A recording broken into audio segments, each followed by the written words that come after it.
Last topic क्या है आपका, conservation of momentum. Conservation of momentum, चलो थोड़ी सी बात और कर लेते हैं। कंजर्वेशन का मतलब क्या है, हम कहें कि ये लोग, ये है ना, ये वाला आदमी बड़ा कंजर्व्ड है अपने आप में।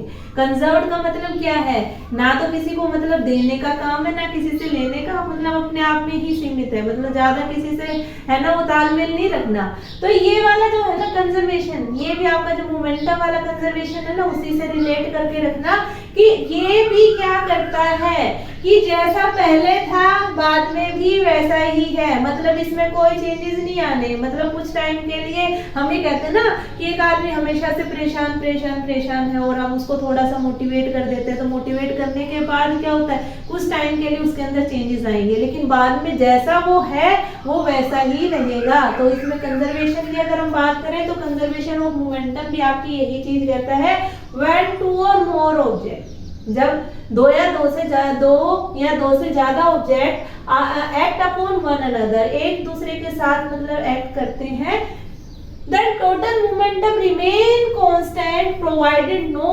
external force। अब ये चीज जो मैंने इतनी लंबी चौड़ी जो बात कही है उसको थोड़ा सा एग्जांपल से समझते हैं। एग्जांपल क्या कहता है कि मान लीजिए हमारे पास क्या है, दो ऑब्जेक्ट है, एक ऑब्जेक्ट क्या है आपका ए है और एक ऑब्जेक्ट क्या है आपका बी है।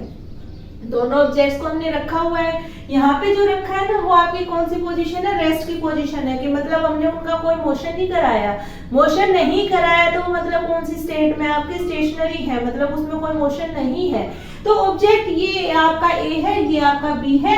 मान लेते हैं जो पहला ऑब्जेक्ट है उसका मास क्या है आपका m1 है, दूसरा जो ऑब्जेक्ट है उसका मास क्या है आपका m2 है। हमें पहले ही नजर आ रहा है जो m1 है उसका साइज थोड़ा सा बड़ा है, मास भी क्या मिलेगा उसको, कुछ ना कुछ ज्यादा मिलेगा। तो m1 का जो मास है ना वो आपका ज्यादा मास है और m2 जो का जो मास है वो आपका कम है। अब हमारा क्या काम है, अब हमें चेंज लेके आना, उसके अंदर चेंज क्या लेके आना है, उसको एक को क्या कर देना है, थोड़ा सा एक्सटर्नल फोर्स दे देनी है। एक्सटर्नल फोर्स जब दी तो वो दोनों आपस में क्या होंगे, एक बार आपस में टकराएंगे, कोलिजन होगा। कोलिजन हुआ, कोलिजन होने के बाद वापस से क्या है वो अपनी उसी पोजीशन के अंदर आ जाएंगे, तो हो गए दोबारा से कंजर्व कि भाई जो उसका जो मास था, मास उसका वही रहेगा m1, ये कौन सा आपका m2। एक बार कुछ चेंज आएगा, क्या पता कितनी स्पीड से वो एक दूसरे से सेपरेट हो, तो सेपरेट हुआ तो वो वेलोसिटी हमने इंडिकेट कर दी कि भाई एक वेलोसिटी आपकी v1 और एक वेलोसिटी क्या है आपकी v2 है।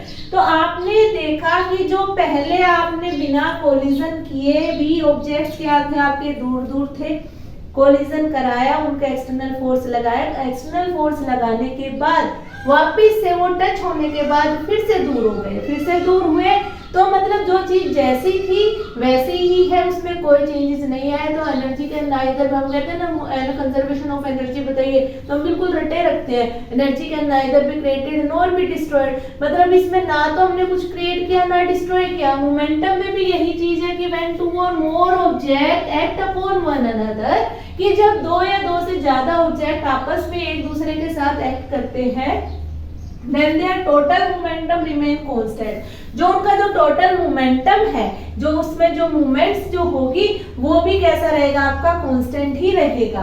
प्रोवाइडेड नो एक्सटर्नल फोर्स, इसमें कोई एक्सटर्नल फोर्स आपकी प्रोवाइड नहीं की जाएगी। तो ये यहाँ तक की जो बात थी, हमारा लास्ट टॉपिक था कंजर्वेशन ऑफ मोमेंटम की।